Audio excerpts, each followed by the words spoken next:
Good morning, everyone. It's serotonin. No, it's not the morning, it's the afternoon. Scratch that. Good afternoon, everyone. It's serotonin.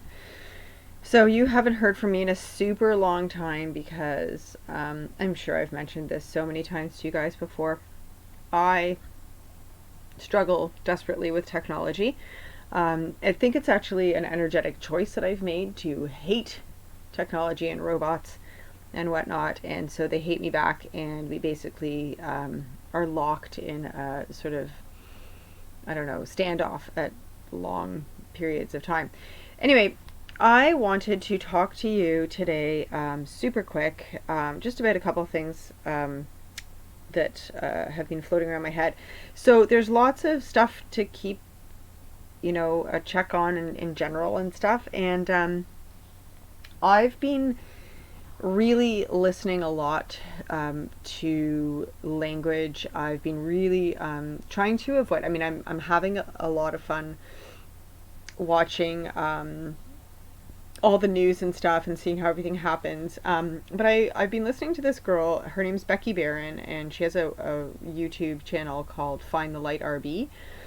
And she's really interesting, and some of the stuff that she says I'm not 100% aligning with, but for a lot of it I do, and I really like her energy. There's something there that's very, I don't know, there, I like it. I'm just going to leave it at that.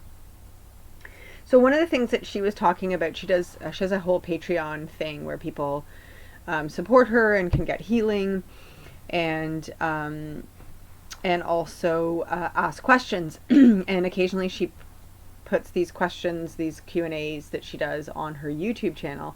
And so I was listening to one the other day. It was very, very interesting.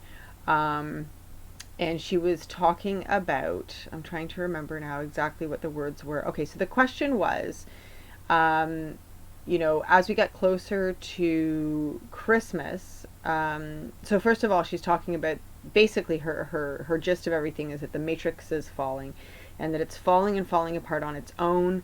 We've basically come to the end of the game.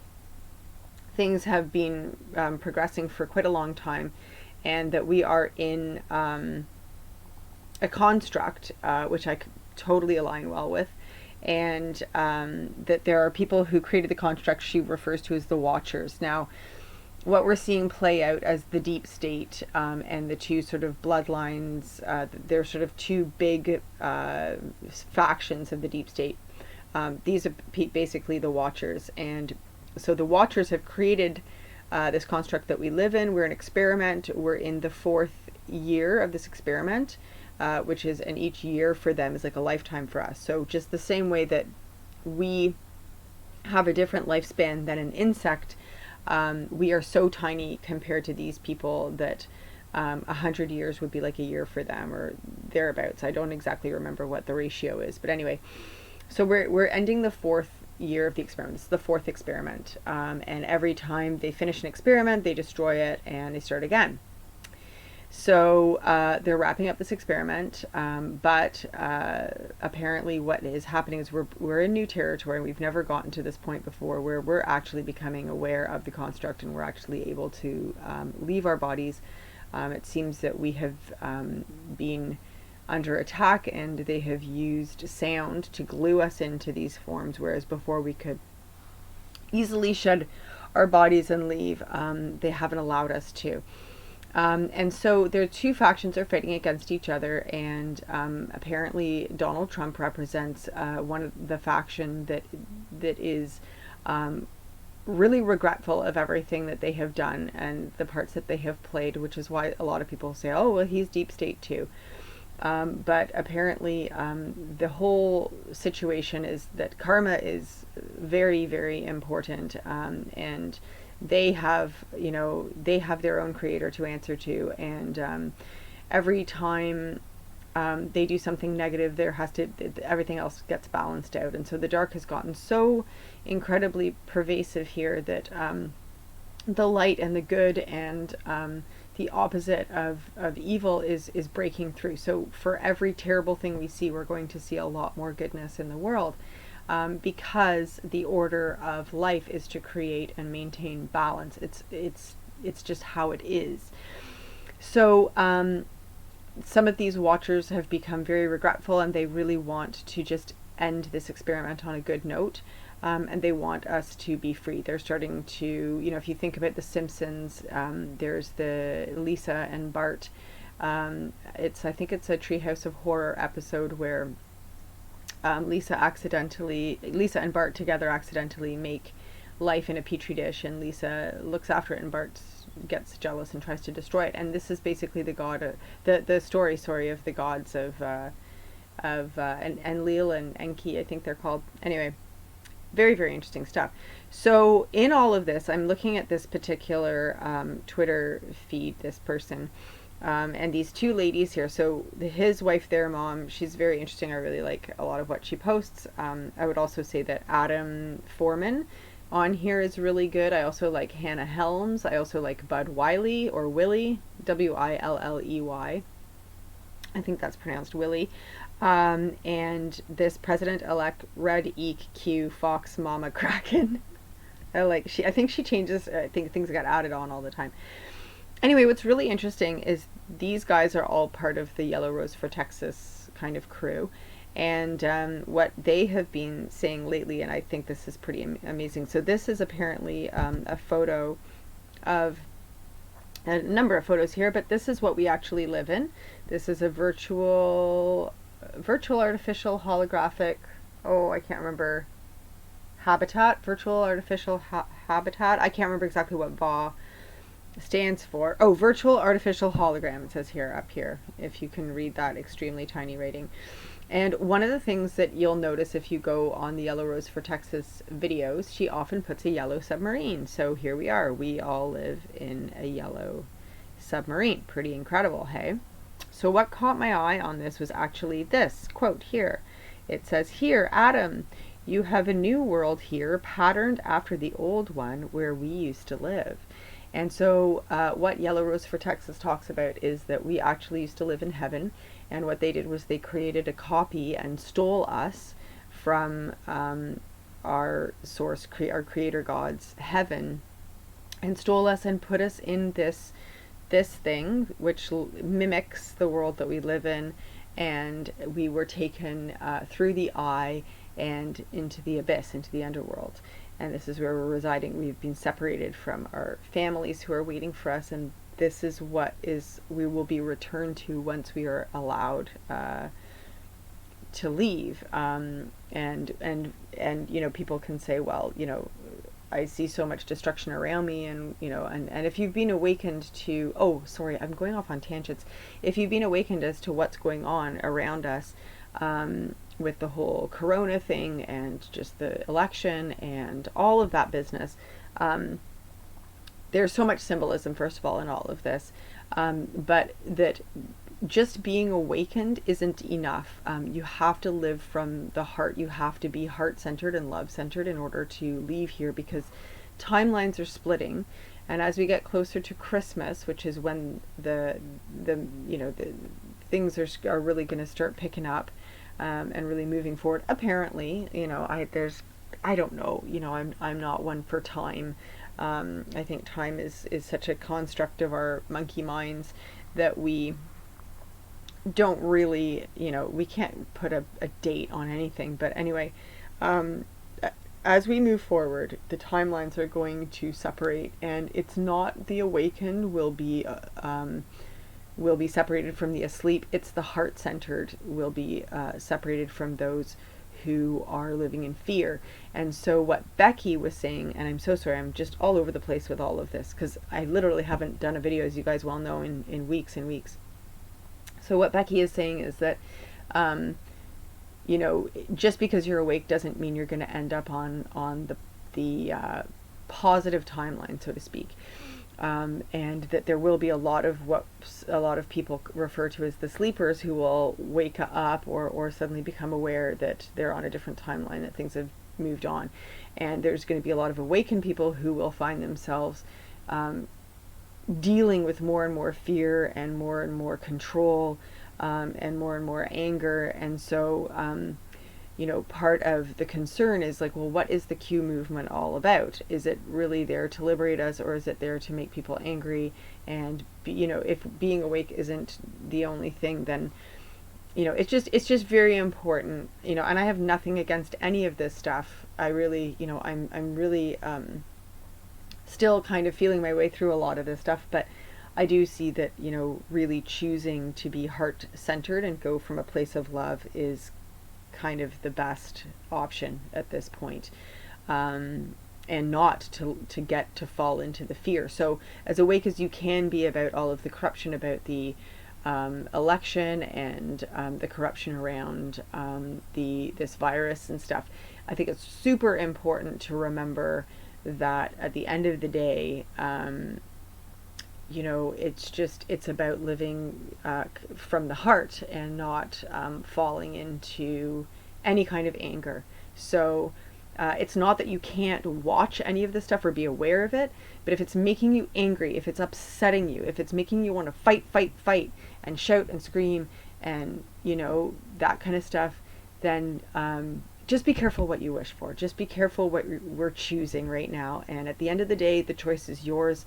It is not for any of the rest of us to judge people as to what they choose, but choose wisely for yourself is basically what I wanted to say. And that's basically where I'm going with the whole Becky stuff. But if you want to hear about more from her, you can become a Patreon of hers. I am not actually a Patreon supporter of hers, only because we live on an extremely careful financial situation in my home, and so I can't really give to people that I don't really know. And also I'm more of a charity starts at home, so there's a few homeless people in my hood that I give to.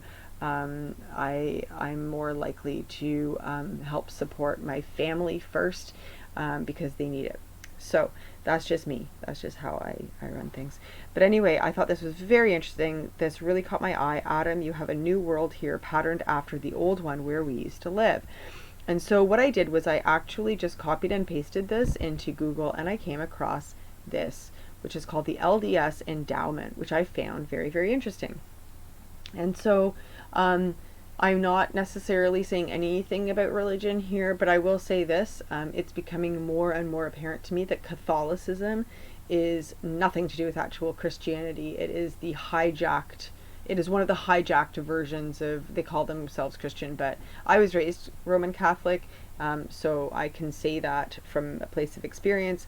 These are not good people. The whole church does not stand for good things, in my opinion. And I'm not saying that the people who are Roman Catholic, and there's even some priests out there that are really good people, but the church itself, the actual system of that particular church and the way it's set up and everything, is not good at all. It has extremely obvious signs of satanic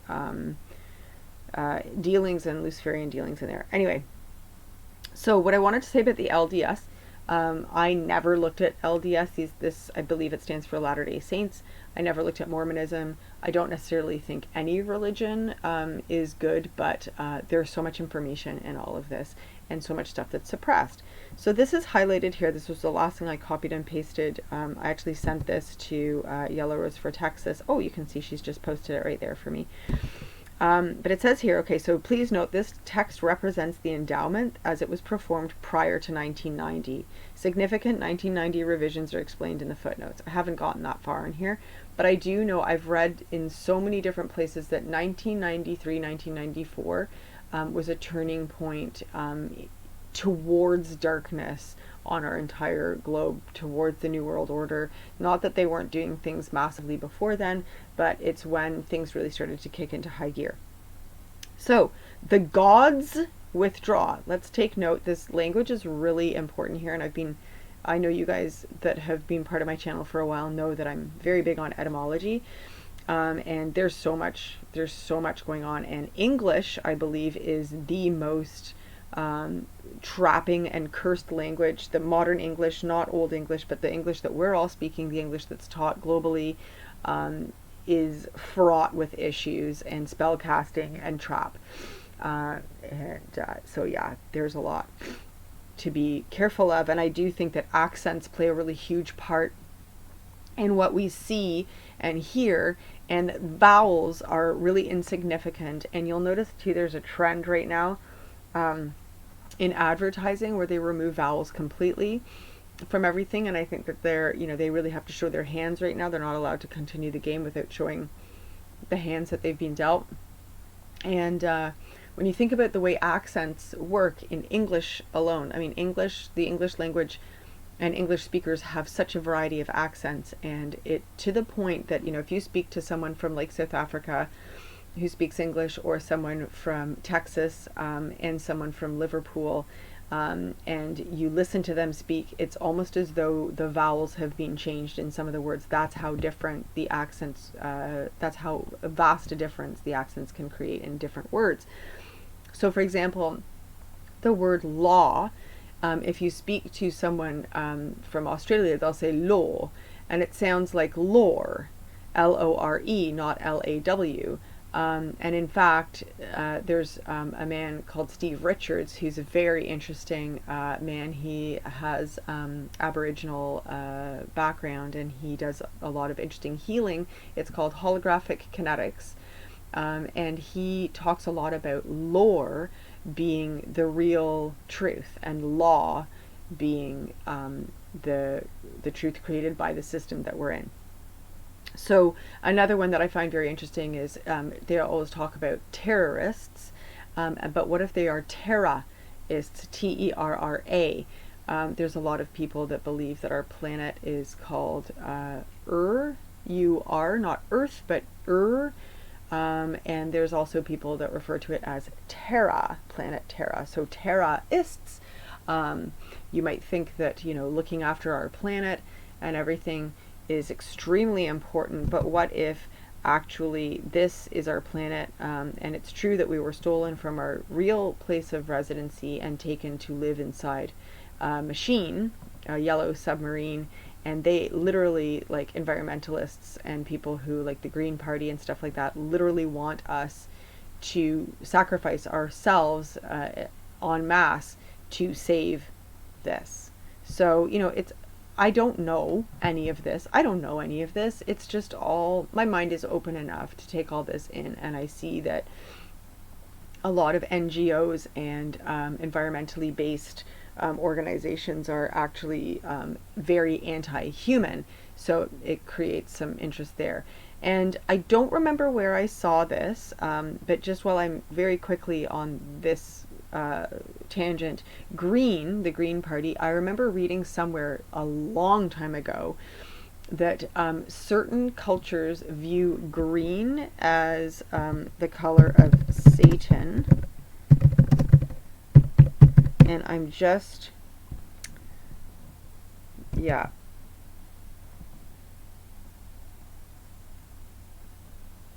Why was the color green associated with Satan? And you'll know, for those of you that know, yeah, recently my professor explained how in English literature the color green often represented the devil. Very interesting, especially if you know who the Green Man is. Oh, come on, not Green Mango. Green Mango used to be a really delicious restaurant in Toronto, where I live. And there's the Green Man. Oh, and very interesting. Oh my gosh, look how much this just fits hand in glove with so many things. And here's the Green Man. And what does he have coming out of his head? Horns. So interesting. Green Man. Spirit of the Green Man. Very, very interesting. Okay, so there. I'm just going to leave that there. That's just there for you. Okay, finally, the LDS endowment. Please pay attention to the language. As I said, language is super important, especially English. The gods withdraw. Elohim says, Adam, we have created for you this earth and have placed upon it all kinds of vegetation and animal life. We have commanded all these things to multiply in their own sphere and element. We give you dominion, that's a word we see a lot these days, over all these things, and make you Adam, Lord over the whole earth and all things on the face thereof. We now command you, we again, to multiply and replenish the earth, that you may have joy and rejoicing in your posterity. We have also planted for you in this garden, wherein we have placed all manner of fruit, flowers, and vegetation. Of every tree of the garden thou mayest freely eat, but of the tree of knowledge of good and evil thou shalt not eat. Nevertheless, thou mayest choose for thyself, for it is given unto thee. So you have free choice. But remember that I forbid it, and for the day thou eatest thereof thou shalt surely die. Adam, remember this commandment which we have given unto you. We again, now go, dress this garden, take good care of it, be happy and have joy therein. We shall go away, but we shall visit you again and give you further instruction. Elohim and Jehovah withdraw from the garden room, and Eve also withdraws from view, as if passing to a different portion of the garden. Adam is left alone. I think this is like a play or something. So that's interesting. So Elohim and Jehovah. Okay, so not God, the one source creator God, but Elohim and Jehovah. Then Lucifer approaches Adam. Lucifer enters. Well, Adam, you have a new world here. Adam, a new world? Lucifer, yes, a new world, patterned after the old one where we used to live. Adam, I know nothing about any other world. Lucifer, oh, I see your eyes have not yet opened. You have forgotten everything. You must eat some fruit of this tree. And it goes on.